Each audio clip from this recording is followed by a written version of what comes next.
The mule teams left before dawn, 20 animals harnessed in pairs, pulling 2 massive ore wagons and a water tank across a landscape where summer temperatures could reach 130 degrees.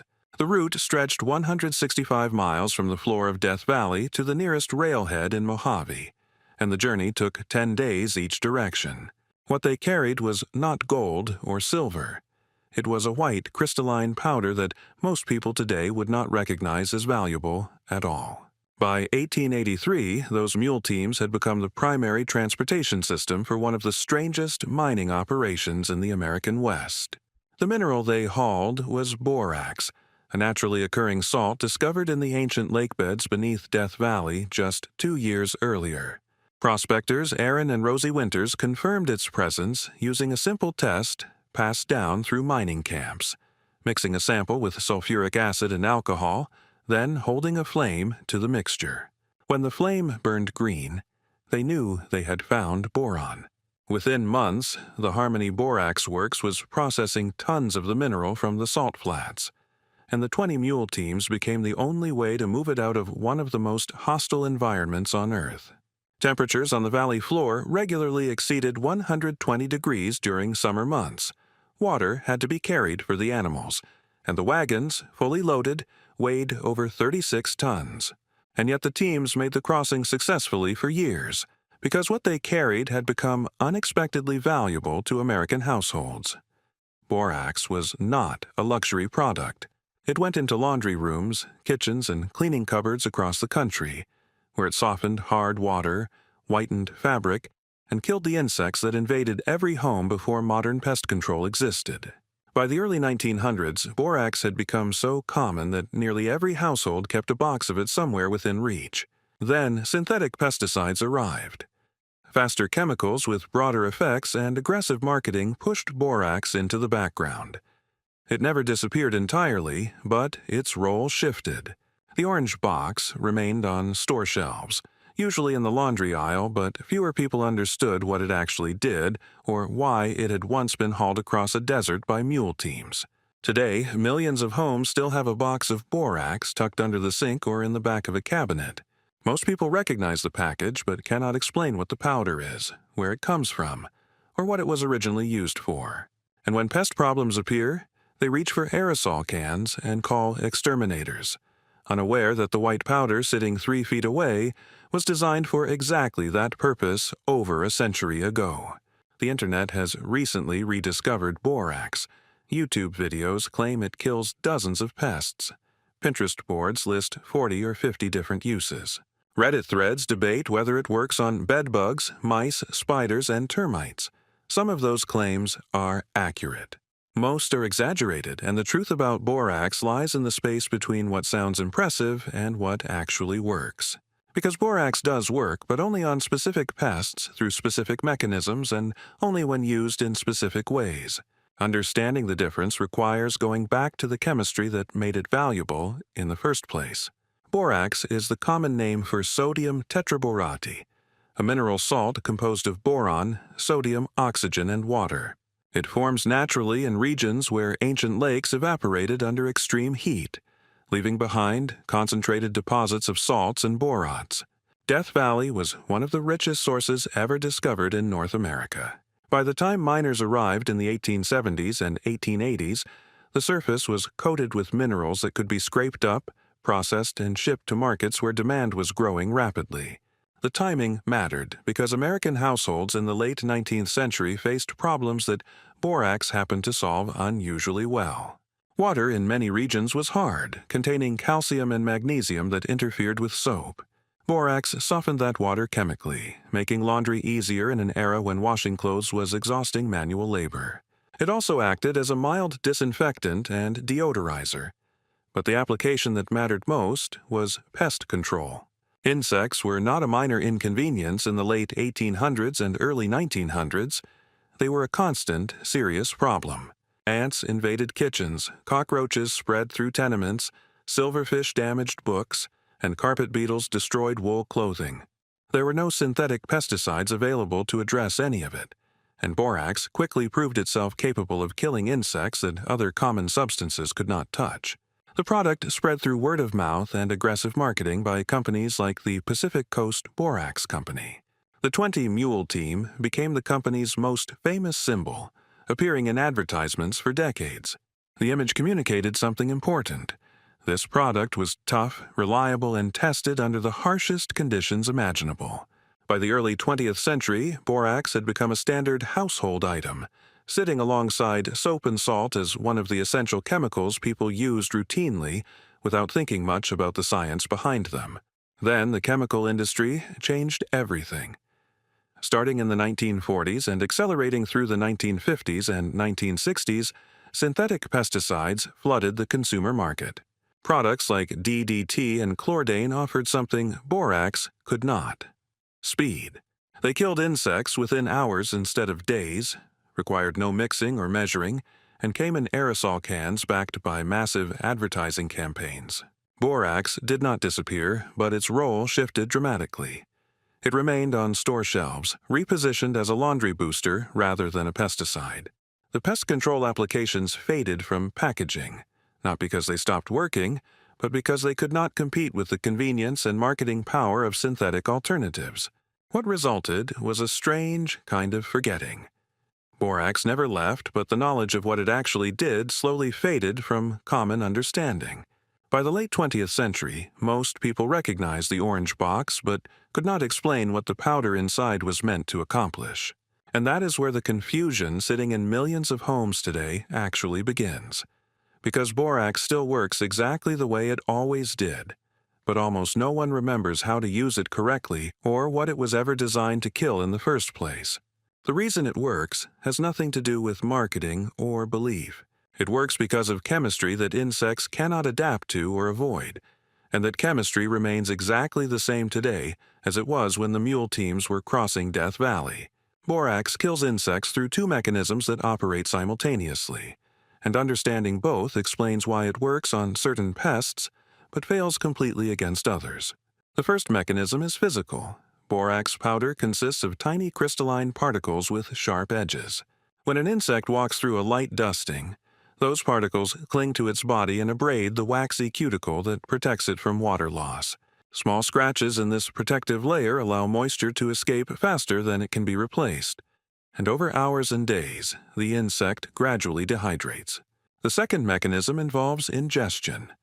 Most insects groom themselves constantly, using their mouthparts to clean their legs and antennae. When an insect walks through borax and then grooms itself, it inevitably ingests some of the powder. Once borax enters the digestive system, it acts as a stomach poison, disrupting the insect's ability to process food and damaging the digestive tract. In ants and cockroaches particularly, it also affects the nervous system. Death typically occurs within 3 to 7 days. This delayed action is actually the key to effectiveness.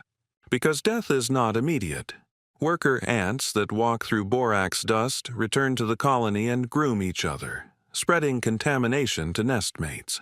When they share food with larvae and the queen, they transfer borax along with nutrients. A single forager can poison dozens of other ants before it dies, and if enough foragers bring the substance back, the entire colony collapses within a week or two. The same principle applies to cockroaches, which aggregate in harborage areas and engage in mutual grooming. A cockroach that walks through borax at night and returns to a wall, void, spreads the powder to the group. The slow kill time allows contamination to circulate through the population before the first individuals begin dying. But this dual mechanism only works on insects that meet specific criteria. They must have an exoskeleton that can be abraded. They must groom themselves frequently, and they must be susceptible to digestive disruption. Insects that do not groom, have heavily armored exoskeletons, or feed exclusively on liquids are largely unaffected. The list of insects borax kills reliably is shorter than most people expect: ants, cockroaches, silverfish, carpet beetles, and fleas. For ants, the method is simple. Mix 1 part borax with 3 parts powdered sugar. Ants cannot distinguish borax from sugar, and they carry the mixture back to feed the colony and queen. The colony collapses within days. For cockroaches, light dusting works best for German cockroaches in kitchens and bathrooms. Apply a barely visible layer behind appliances and under sinks. For larger American cockroaches, mix borax with peanut butter into small bait balls. Laboratory studies confirm mortality rates above 90% within 7 to 10 days. Silverfish, with their soft bodies and frequent grooming, are ideal targets for borax dust applied along baseboards in damp areas. Carpet beetles can be controlled by sprinkling borax on carpets, working it into fibers, leaving it for 12 to 24 hours, then vacuuming thoroughly. Fleas are more limited. Borax kills eggs and larvae in carpets, but not adult fleas on pets. Everything beyond this list enters territory where evidence becomes weak and claims outpace reality. And that is where the Internet's enthusiasm for borax becomes a serious problem. Bedbugs are the most significant example. Hundreds of online sources recommend dusting borax on mattresses to kill bedbugs. A 2018 study at Rutgers University tested this directly and found that boric acid did not kill bedbugs effectively through contact exposure. Mortality rates remained below 20% even after 7 days of continuous exposure. The reason is biology. Bedbugs do not groom themselves the way ants and cockroaches do. They do not consume solid food. They feed exclusively on blood. Because they do not groom, they do not ingest borax powder, and their cuticle is thick enough to resist the desiccant effect. The same study found boric acid highly effective against cockroaches under identical conditions, confirming that the problem was not the borax, but the mismatch with bedbug biology. Anyone dealing with bedbugs who turns to borax is not solving the problem. They are delaying professional treatment while the infestation grows larger. Mice and rats fail for similar reasons. Despite widespread online claims, mice avoid borax because it has a distinctly bitter taste they can detect even when mixed with attractive food. Even when mice consume small amounts, the lethal dose is inconsistent and unreliable. Pest control professionals do not recommend borax for rodent control. Snap traps and commercial rodent baits are far more effective. Spiders do not groom themselves frequently, do not ingest solid particles, and have thicker cuticles than most insects. Borax may act as a mild deterrent but does not kill spiders reliably. Termites live inside wood and soil, not on exposed surfaces where they would contact powder. Professional borate treatments exist as liquid solutions pressure injected into wood during construction. But dry borax powder sprinkled on surfaces will not reach termites or stop active infestations. Termite control requires professional assessment and treatment. The pattern is consistent.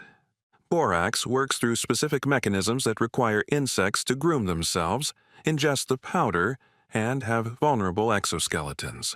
When those conditions are not met, borax fails regardless of how much is applied. Understanding what borax cannot do is just as important as understanding what it can do. The resurgence of interest in borax over the past decade has little to do with new discoveries and everything to do with shifting attitudes towards synthetic pesticides. By the early 2000s, concerns about pesticide exposure in homes had become widespread enough to influence purchasing decisions. Parents worried about children on treated floors, pet owners read warning labels about keeping animals away from sprayed areas, and research raised questions about long-term exposure to compounds like pyrethroids detected in household dust. None of this meant modern pesticides were acutely dangerous when used correctly, but it created enough unease that households began looking for alternatives that felt less intrusive. Borax benefited from this shift because it could be accurately described as a naturally occurring mineral rather than a synthetic compound, and that distinction mattered to consumers even if the actual toxicity profile was not dramatically different. The Internet amplified this trend. YouTube channels and Pinterest boards began sharing borax methods, often presented as grandmother's secrets that modern households had forgotten. Reddit threads debated effectiveness compared to commercial products. The problem was that information varied wildly in quality. Lists claiming borax kills 30, 40, or 50 different pests circulated widely, and most people sharing those lists had never tested the methods themselves. The result was informational inflation, where borax's reputation grew far beyond what evidence could support. But beneath the noise, there was a legitimate reason people kept returning to borax. It actually worked on the pests it was designed to kill. A homeowner with ants could mix borax with sugar and watch the problem resolve within a week. Someone with roaches could dust behind appliances and see reduction within days. These results were real, repeatable, inexpensive, and happened without filling the house with chemical odors. The appeal was not just effectiveness, but control. Using borax meant understanding what you were applying, where it was going, and how it worked. For households operating on tight budgets, a box costing less than $5 that lasted months represented a way to address minor pest problems without calling exterminators. Understanding how to use borax correctly requires accepting that different pests require different approaches. For ants, mix 1 part borax with 3 parts powdered sugar and stir completely. Place small amounts on cardboard pieces along ant trails and near entry points. Do not disturb the bait stations during treatment. Within 3 to 5 days, ant activity should decline noticeably. Within a week, the colony should collapse. For cockroaches, apply a thin, barely visible layer of borax behind appliances, under sinks, and along cabinet backs using a powder applicator or small brush. Thick piles repel insects. They walk around heavy accumulations rather than through them. For American cockroaches, mix borax with peanut butter in a 1:2 ratio, form pea-sized balls, and place near drains and damp corners. For silverfish, apply light dusting along baseboards and under sinks in damp areas, focusing on edges where walls meet floors. For carpet beetles, sprinkle borax evenly over carpets. Work it deep into fibers with a stiff brush. Leave for 12 to 24 hours, then vacuum thoroughly. Repeat weekly for 3 weeks. For fleas, the method is similar, but expectations must be modest. Borax kills eggs and larvae in carpets, but not adult fleas on pets. Sprinkle on carpets, work into fibers, leave several hours, then vacuum. Repeat every 3 to 4 days for 2 weeks while treating pets with veterinary flea control products. Safety considerations apply to all methods. Borax is not highly toxic to humans or pets, but ingestion can cause nausea and vomiting, particularly in children. Skin contact can cause irritation. When applying, wear gloves if handling in quantity, avoid creating airborne dust, and keep children and pets away from treated areas until powder has settled or been vacuumed. Do not apply where food is prepared or where pets eat. Do not leave open containers where children can reach them. If ingestion occurs, contact poison control or a veterinarian immediately. Equally important is knowing when borax is not the right tool. If ants persist after 2 weeks of baiting, the colony may be too large for borax alone. If cockroaches continue in large numbers after a month, the infestation likely extends into wall voids that dusting cannot reach. If bedbugs, mice, termites, or any pest borax does not work on is the problem, do not waste time on methods proven ineffective. Call a professional or use products specifically designed for those pests. Borax is a tool, not a philosophy. It works when conditions are right, when the pest is susceptible, and when application matches biology. It fails when those conditions are not met, and no amount of persistence will change that. The households that get the best results treat borax as one option among many and understand the difference between what the chemistry can do and what marketing claims suggest it should do. The mule teams stopped running in 1888 when the borax deposits near Harmony Works were exhausted, and operations shifted to locations where railroads could reach the mines directly. The 20-mule team became a symbol, reproduced in advertisements for decades afterward. But the actual wagons and animals were retired, and the route across Death Valley was abandoned. What they had carried, though, never stopped moving. Borax continued to be mined, processed, and shipped to households across the country. It remained common in American homes for another 50 years before synthetic pesticides began to dominate the market. Even then, it did not disappear. The boxes stayed on the shelves. The powder remained the same. The chemistry that killed ants and roaches in 1900 still killed them in 1950, and it still kills them today in exactly the same way. What changed was not the product, but the knowledge surrounding it, the understanding of what borax actually did, which pests it worked on, and how to use it correctly faded from common practice as faster alternatives became available, and as household skills shifted toward consumer products that required no prior knowledge. By the time the Internet began circulating lists of borax applications in the 2000s, most of that knowledge had already been lost. And what replaced it was a mixture of accurate information, exaggerated claims, and methods that had never been tested. The result was confusion. Some people tried borax and got excellent results because they used it on pests it actually worked against. Others saw no effect because they were targeting insects or rodents that borax could not kill, and they concluded the whole thing was a myth. The truth was simpler than either the enthusiastic recommendations or the dismissive warnings suggested. Borax works on ants because ants groom themselves, share food with nestmates, and cannot distinguish borax from sugar when mixed properly.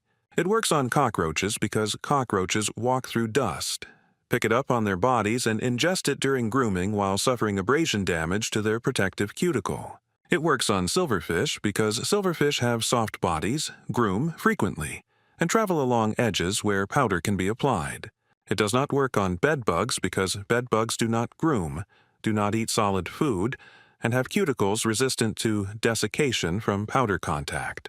It does not work on mice because mice avoid bitter-tasting substances and do not consume enough borax in a single feeding to reach a lethal dose. It does not work reliably on spiders, termites, or most other pests that online lists claim it eliminates, because those pests do not meet the biological requirements that borax's mechanism depends on.